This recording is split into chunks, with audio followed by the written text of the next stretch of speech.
স্বচ্ছতার প্রতি গুরুত্ব দিও। প্লাস্টিক বর্জন করো, প্লাস্টিক বর্জন করো, পরিবেশ সুরক্ষা করো।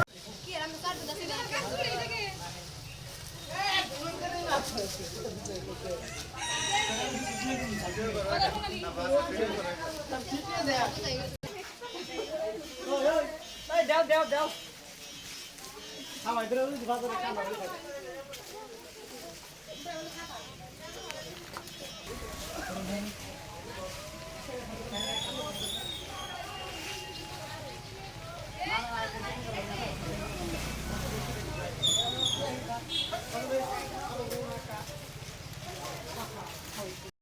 রং এটা ও সাবা করছি 100 টাকা দাও জলদি।